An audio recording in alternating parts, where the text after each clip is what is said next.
HOA versus me.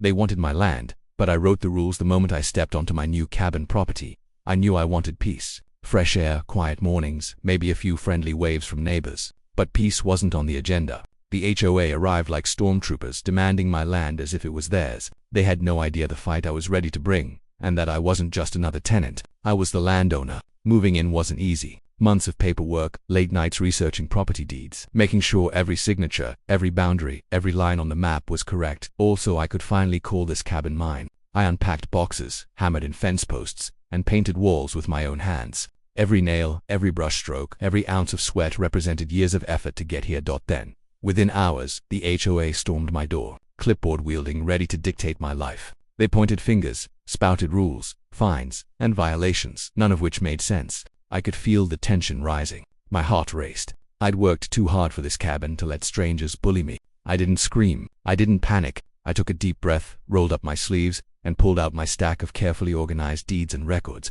I spent the next few hours calmly explaining, showing them, proving all while keeping my voice steady that I owned every inch of that land. They were expecting fear, but I gave them facts, patience, and preparation.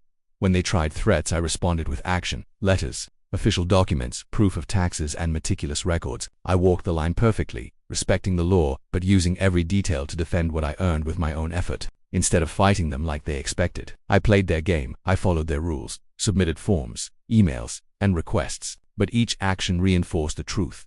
The HOA had no power over me. They were forced to engage with my logic, my organization, and my relentless preparation. Every email I sent, every document I submitted, was a small victory, the result of my sweat, patience, and knowledge. Within weeks, the intimidation stopped. The HOA retreated, citations disappeared, and peace returned. I stood on my porch, hands on the railing, looking at the land I had fought for, not just with documents, but with my own hard work, sweat, and determination. Every board member who underestimated me learned a hard lesson.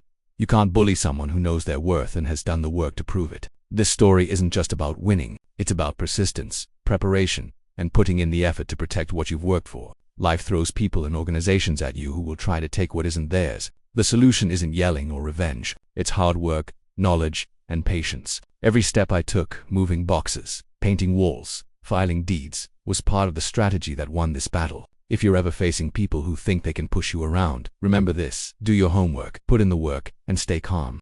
The people who assume they have power over you rarely expect the one who quietly prepared to win by the book. And when the moment comes, all your sweat, effort, and patience will shine through, and victory will be sweeter than you ever imagined.